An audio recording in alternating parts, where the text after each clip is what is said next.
तो जैसा कि पिछले एपिसोड में हमने देखा था, हेवनली एविल डाइटी किंग अब बाहर आ चुका था, जिसकी वजह से चाहे वो मू चेन हो या केंटियन या बाकी लोग, सभी के चेहरे देखने लायक थे। अब इसकी ऑरा के कारण चाहे इवन किन यानजिंग हो या महाटियान, इनके चेहरे के एक्सप्रेशंस डेमोनिक ऑरा के कारण थोड़े अलग ही दिख रहे थे। और एविल क्लैनेट लोग सीधा एक साथ झुक जाते हैं और कहते हैं, वेलकम बैक डाइटी। यहाँ पर फिलहाल ड्रैगन एम्परर चिल्लाते हैं कि किंटियन ये क्या किए, ये कैसे बाहर आ सकता है। किंटियन भी समझ रहे थे कि सब मेरी गलती है, न मेरे अंदर वो हार्ट डेमन सीड होता और न ऐसा कुछ हो पाता। पर ग्रीन स्वॉर्ड इन्हें समझाते हैं कि अब ये बातें करके कोई मतलब नहीं है, और वैसे भी वो आपकी गलती थी नहीं। इधर अनडाइंग लॉर्ड भी चिल्लाते हैं, अब कुछ भी हो जाए, चाहे हम मारे भी जाए, लेकिन हम इन्हें लेके मरेंगे। फिलहाल लुओली को भी दिखाया जाता है, जो कि काफी डरी हुई थी, पर मू चेन इसके हाथ को कस के पकड़ता है और कहता है कि मेरे रहते हुए तुम्हें कोई छू भी नहीं सकता। लुओली भी कहती है कि मुझे डर वगैरह नहीं लगता, बस मैं तुम्हारे साथ रहना चाहती हूँ। और यहाँ पर हेवनली एविल डाइटी एक मुस्कुराते हुए स्वर में कहता है, well done Saint Demon.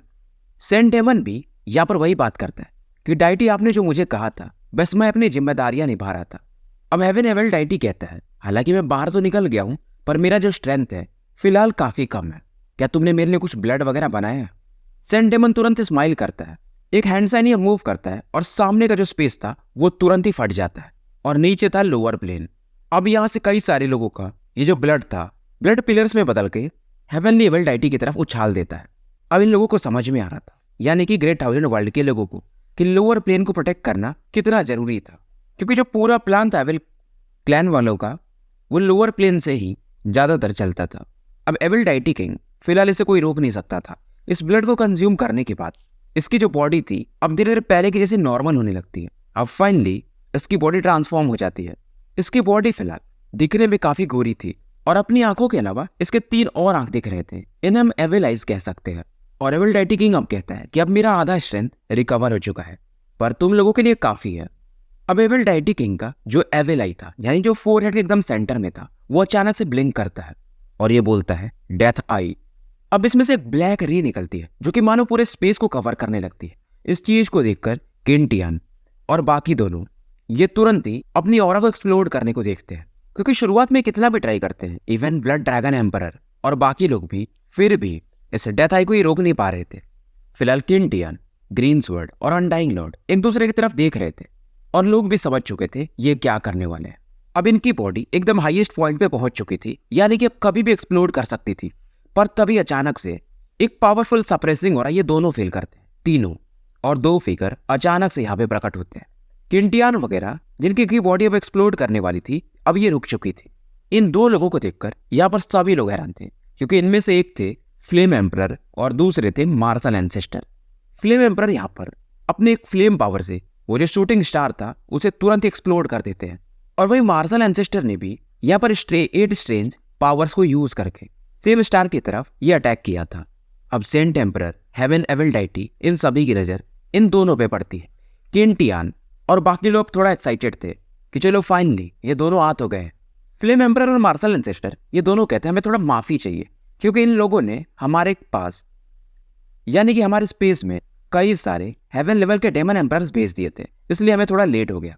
Saint emperor यहाँ पर सरप्राइज था कि मैंने अपने क्लैन के 3 हेवनली लेवल के डेमन एम्परर भेजे थे, और तुमने उन दोनों को मार दिया। ये सुनते ही फ्लेम एम्परर और मार्शल एंसेस्टर हंसते हैं और स्पेस में एक ऑरा प्रकट करते हैं, जहां पर इन दोनों ने जो 3 को मारा था वो दिखने लगते हैं। यानी कि जो 32 मेन क्लैन्स थे, उनमें से 6 क्लैन लीडर को मार्शल एंसेस्टर और फ्लेम एम्परर मार चुके थे। फ्लेम एम्परर और मार्शल एंसेस्टर को इनसे कोई फर्क नहीं पड़ता था, बस इनकी नजर हेवनली एविल डाइटी पर जाती है, जिसके थ्रू ये भी एक प्रेशर तो फील करते हैं। और हेवनली एविल डाइटी भी कहता है, इस बार तो लगता है मजा आने वाला है, तुम दोनों बाकियों से काफी पावरफुल हो।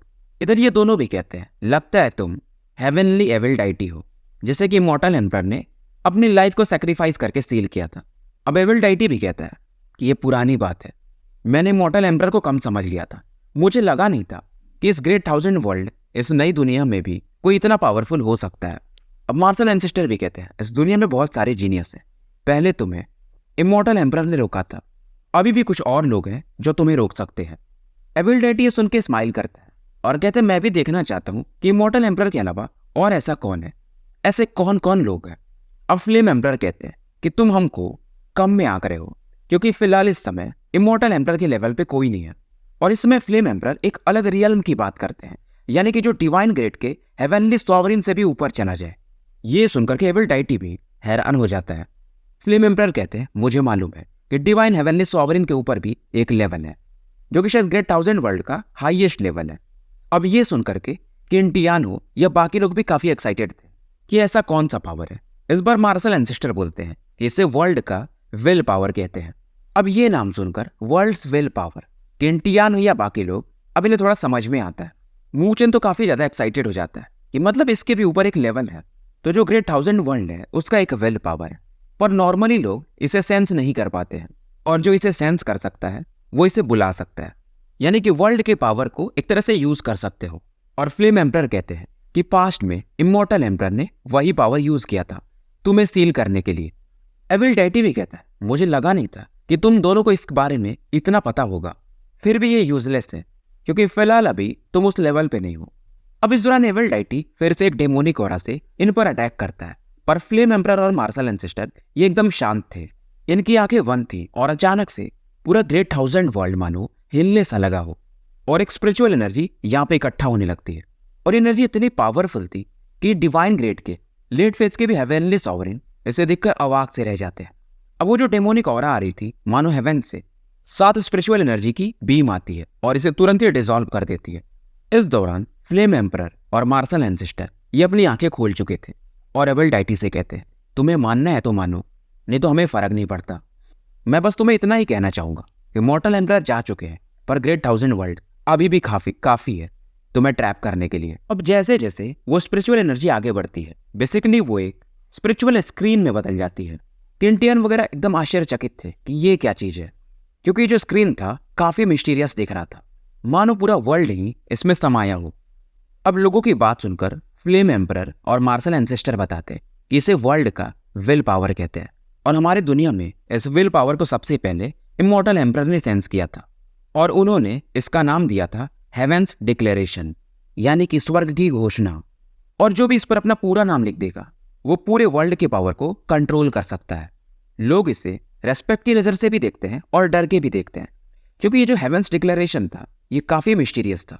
और अचानक से इस पर एक नाम भी दिखता है जो कि लिखा हुआ था ये, यानी कि YE। किंटियान पूछते हैं ये किसका नाम है, पर तभी अनडाइंग लॉर्ड कहते हैं ये इमॉर्टल एम्परर का सर नेम है, यानी कि उन्होंने भी अपना पूरा नाम नहीं लिख पाया था, और अगर उन्होंने लिख दिया होता, ऐसा मार्शल एंसेस्टर वगैरह बताते हैं, तो वो आराम से एविल डाइटी को मार चुके होते, उन्हें अपने को सैक्रिफाइस नहीं करना पड़ता।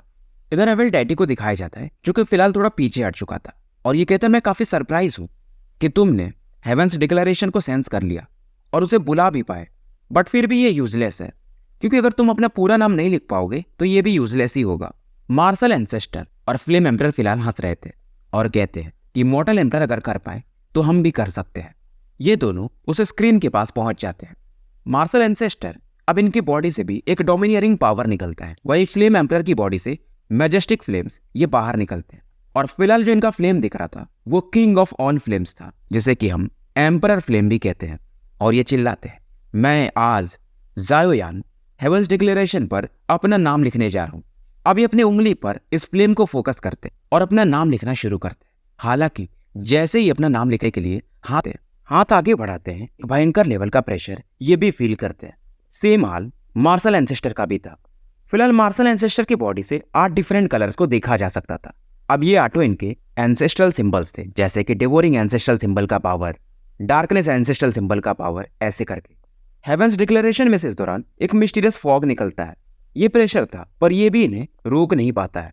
इस प्रेशर के कारण हालांकि दूर खड़े किंटियान वगैरह भी इनका चेहरा एकदम उतर जाता है, क्योंकि भयंकर लेवल का प्रेशर इनकी बॉडी पे पड़ रहा था।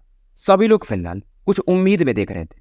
फ्लेम एम्परर और मार्शल एंसेस्टर यहाँ पर अपने सरनेम को तो लिख देते हैं, जैसे कि जायो, और वहीं मार्शल एंसेस्टर लिन। पर फिलहाल इनका पेन ये आगे ट्राई तो करते हैं कि जायो यान भी लिख सके और ये लिंग डोंग भी लिख सके, पर ऐसा हो नहीं पा रहा था, क्योंकि इनके बॉडी पर इतना भयंकर प्रेशर था, पसीने इनके भी छूटने लगे थे, और ये सोच रहे थे अगर आगे थोड़ा भी बढ़े तो शायद इनकी बॉडी एक्सप्लोड कर सकती है। अब इन्हें भी समझ में आ चुका था कि सच में काफी टफ है, इमॉर्टल एम्परर ऐसा क्यों नहीं कर पाए थे। मे बी इन्हें थोड़ा और टाइम चाहिए, कुछ और साल, तब शायद ये कर पाए। फिलहाल ये अपने पावर को रिलीज कर देते हैं और पीछे हट जाते हैं। तो अब बेसिकली ये दोनों इमॉर्टल एम्परर के बराबर हो चुके थे। और जैसे ये नाम लेके पीछे हटते हैं, हेवेंस डिक्लेरेशन में से एक ऑरा निकलती है और इन दोनों को घेर लेती है। ये काफी यूनिक फ्लक्चुएशन था और फ्लेम एम्परर और मार्शल एंसेस्टर ये दोनों फील करते हैं कि मानो इनका पावर पहले से काफी कई ज्यादा गुना बढ़ चुका हो। फ्लेम एम्परर के फोरहेड पर एक फ्लेम लाइटनिंग रून बन जाता है, वहीं मार्शल एंसेस्टर के भी आंखों पे यानी फोरहेड पर एक एंसेंट लाइट रून बनता है। ये बेसिकली वर्ल्ड के सीलिंग पावर थे जो कि फिलहाल इन्हें मिले थे। अब लोग यहाँ पर काफी एक्साइटेड थे। मूचेन भी यहाँ पर देख रहा था, इसकी बॉडी इवन कांप सी रही थी, यानी ये काफी एक्साइटेड था और हाथ को एकदम कस करके बंद करता है और कहता है कि मैं भी अपना नाम हेवेंस डिक्लेरेशन पर छोड़ना चाहता हूँ। पर ये मन में कह रहा था। अब लोग फिलहाल यानी इस पूरी दुनिया के लोग फ्लेम एम्परर और मार्शल एंसेस्टर को एक अलग ही रेस्पेक्ट से देख रहे थे। फिलहाल यहाँ पर फ्लेम एम्परर और मार्शल एंसेस्टर इस नए पावर को कंट्रोल करने को देख रहे थे। वहीं दूसरी तरफ एविल डाइटी और बाकी लोग, इनका चेहरा उतर चुका था कि पहले तो एक ही बंदा था जो कि इमॉर्टल एम्परर थे, अब तो ये दो दो हो चुके हैं। सेंट एम्परर को तो फिलहाल देखने के लायक था, ये काफी गुस्सा था और इसे कभी भी ऐसा नहीं लगा था कि ये दोनों उस लेवल पे पहुंच सकते हैं। मालूम था कि ये पहुंच सकते हैं पर शायद अभी टाइम है। अब फ्लेम एम्परर और martial ancestor evil deity king से कहते हैं, लगता है कि तुम्हारा प्लान इस बार भी सफल नहीं हो पाएगा। एविल डाइटी कहता है, तुमको आधा ही पावर मिला है और तुम्हें क्या लगता है मैं तुमसे डरता हूं?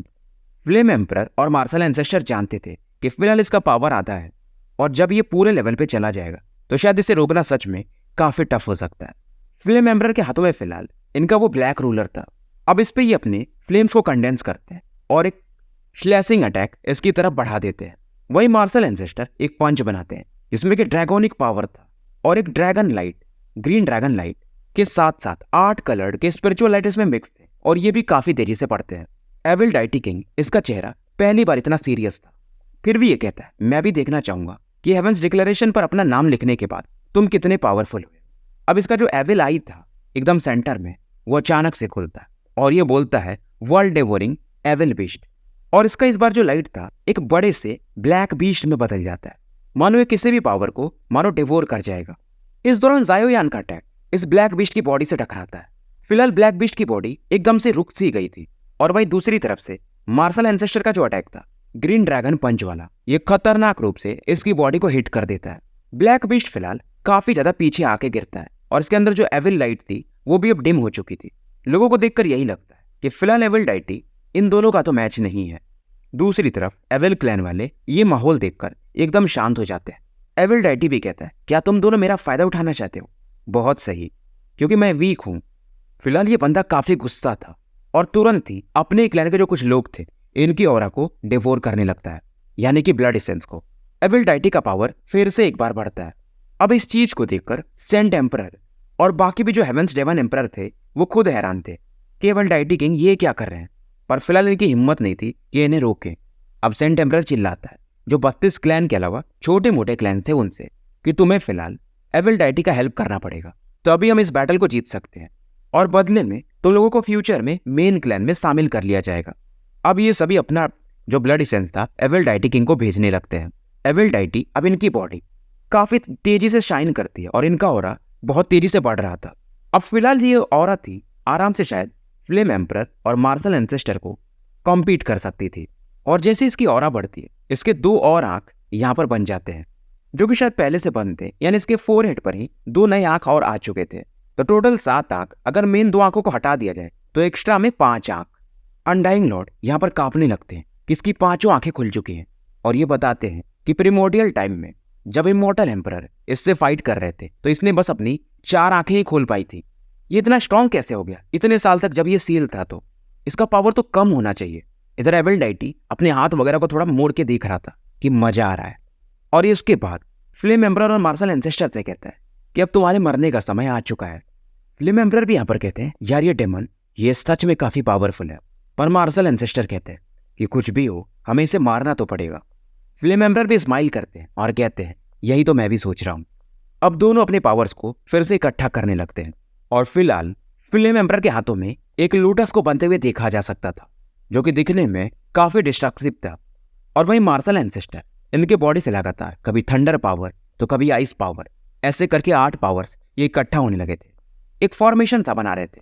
अब इन दोनों के अटैक को देखकर एविल डाइटी, जो कि एकदम शांत था, और ये कहता है एविल वाटरफॉल, और इस समय फिलहाल मनो असंख्य रूप से ऐसी डेमोनिक ऑरा जिसका अंत ही न हो, काफी तेजी से इन दोनों की तरफ बढ़ने लगती है। अब ये फ्लेम लोटस डार्क वाटरफॉल से जाके टकराता है और इस वाटरफॉल को 2 भागों में एकदम चीर देता है। पर जब तक ये वाटरफॉल फिर से रिकवर हो पाता, मार्शल एंसेस्टर की जो ऑरा थी, यानी कि थंडरबोल्ट, आइस, फायरबॉल वाली फॉर्मेशन, वो तुरंत इस पर अटैक कर देती है। और जो कोलिजन था ये एक अलग ही लेवल का कोलिजन था, मतलब ज्यादा शॉकवेव नहीं फैलते, बस अटैक डिस्ट्रॉय हो जाते हैं। इस दौरान फ्लेम एम्परर चिल्लाते हैं स्ट्रेंज फ्लेम, इटर्नल स्वॉर्ड। अब इनका ये जो ब्लैक रूलर था, इस पर फ्लेम पावर इकट्ठा हो चुका था और इनके पास में एक स्वॉर्ड भी था, जैसे कि शायद फ्लेमिंग स्वॉर्ड कहा जाता है। अब इन दोनों की ऑरा को ये कंबाइंड करने लगे थे। वहीं मार्शल एंसेस्टर, इनके हाथों में एक लाइटनिंग एम्परर का स्टाफ था, जिसमें थंडरबोल्ट पावर को चमकते हुए देखा जा सकता है। और ये दोनों अचानक से गायब होते हैं और एविल डाइटी के सामने प्रकट हो जाते हैं। फ्लेम एम्परर, अब इनका जो अटैक था मानो एक ब्लेजिंग सन, धधकते हुए सूर्य की गोली के समान हो, और एविल डाइटी की तरफ बढ़ने लगता है। और वहीं लाइटनिंग एम्परर, उसका जो पावर था वो थंडर ड्रैगन में बदल करके एविल डाइटी की तरफ बढ़ता है। एविल डाइटी भी समझ रहा था कि इन्हें अंडरस्टिमेट करना मुसीबत की बात हो सकती है, और ये भी यहाँ पर एक डार्क डेमोनिक स्पीयर बनाता है। अब इन दोनों के अटैक उस स्पीयर से टकराते हैं। कोलिजन इतना खतरनाक था कि यहाँ पर कई सारे स्पेस की फ्रैगमेंट्स होने लगते, यानी कि स्पेस भी कई भागों में टूटने लगा था। और बैटल इतना फियर्स था कि शायद यहाँ पर डिवाइन ग्रेड के भी लोग मारे जा सकते हैं। और इनकी स्पीड इतनी तेज थी तीनों की कि कोई फिलहाल इन्हें देख भी नहीं पा रहा था। और पलक झपकते इस वाले अटैक में इन तीनों ने 1000 राउंड एक दूसरे को फेस कर लिया था। मूचेन को यहाँ पे दिखाया जाता है, जो कि बस यहाँ पर वो जो लाइट चमकती है फाइट के बीच में, बस उसी को देख पा रहा था। और मूचेन यहाँ पर अपनी मुट्ठी को फिर से कस के बंद करता है कि ये लोग काफी पावरफुल हैं, और इसका भी तो वो पैशन था ना कि इस दुनिया में मुझे मैचलेस मास्टर बनना है। सेंट एम्परर इस दौरान ये पीछे जो खड़ा था ये भी कहता है यार ये दोनों सच में आउटस्टैंडिंग है। अब ये सुन करके डार्क हेवन डेमन एम्परर कहता है क्या हमें भी फाइट करना चाहिए, पर सेंट एम्परर कहता है कोई फायदा नहीं है, ये लोग भी ठीक ठाक हैं, और जब तक मार्शल एंसेस्टर और फ्लेम एम्परर है तब तक ग्रेट 1000 वर्ल्ड डिस्ट्रॉय नहीं हो सकता। बस उम्मीद करो कि हमारे जो गॉड है वो इन्हें मार सके। इस दौरान एविल डाइटी कहता है कि तुम दोनों सच में इमोर्टल एम्परर से फिलहाल बिल्कुल भी कमजोर न हो। पर मार्शल एंसेस्टर और जायोयान ये बिल्कुल भी रिप्लाई नहीं करते हैं, और दोनों एक दूसरे में आंखों ही आंखों में इशारा कर लेते हैं ये सच में काफी स्ट्रांग है, हमें अपना बेस्ट देना पड़ेगा। फ्लेम एम्परर यहाँ पर दोबारा से अपनी आंखें बंद करके खोलते हैं। पूरी इनकी बॉडी पर एम्परर फ्लेम ने इन्हें कवर कर लिया था, और इस बार फिर से ये एक लोटस फ्लेम बनाते हैं, पर ये पहले से काफी अलग था।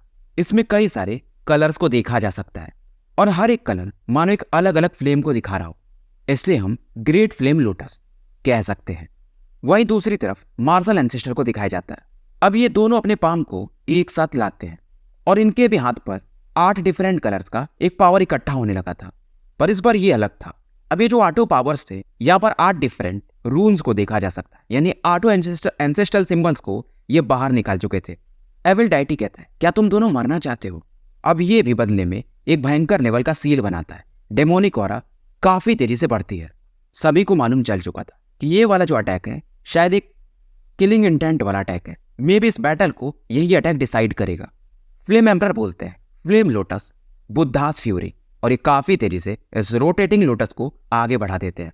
वहीं मार्शल एंसेस्टर चिल्लाते हैं 8 चार्म एक्सटर्मिनेटर, और 8 डिफरेंट रून्स यानी कि एंसेस्ट्रल सिंबल्स एक दूसरे में मर्ज हो जाते हैं। एक यूनिवर्सल लेवल का पावर इन्होंने भी क्रिएट किया था। वहीं एविल डाइटी किंग भी चिल्लाता है 5 आइड deity slaying painting.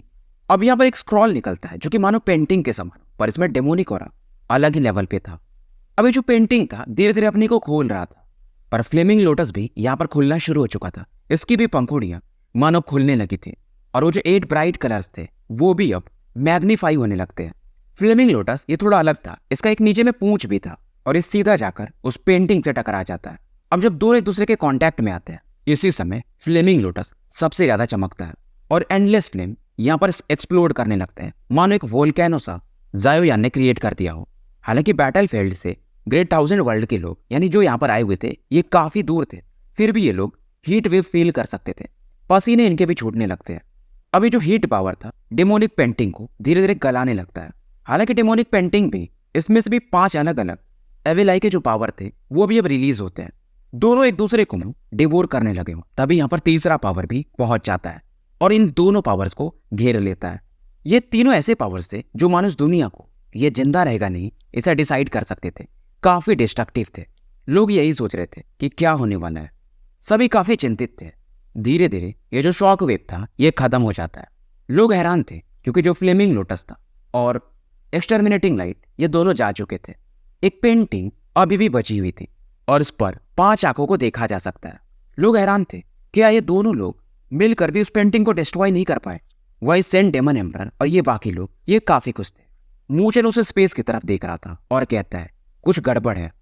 Flame emperor और मार्शल एंसेस्टर इनके चेहरे पर बिल्कुल भी इमोशन नहीं था। वो उस डेमोनिक पेंटिंग को देख रहे थे और अचानक से फ्लेम एम्परर अपने फिंगर को बस हल्का सा फ्लिक करते हैं। एक छोटा सा फ्लेम उस पेंटिंग पे जाके गिरता है और जैसे ही गिरता है ये पेंटिंग आग पकड़ लेती है और पेंट फाइनली एक्सप्लोड कर जाता है।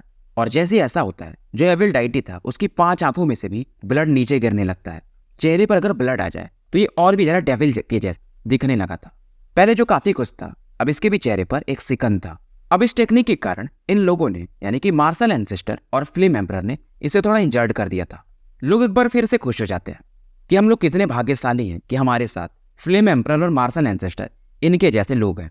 किंटियान भी कहते हैं कि इस बार वाला एविल डाइटी पहले से काफी स्ट्रांग है, लेकिन अच्छी बात यह है कि हमारे पास फ्लेम एम्परर और मार्शल एंसेस्टर है। अगर ये पहले होते तो ये एविल डाइटी जिंदा ही नहीं होता।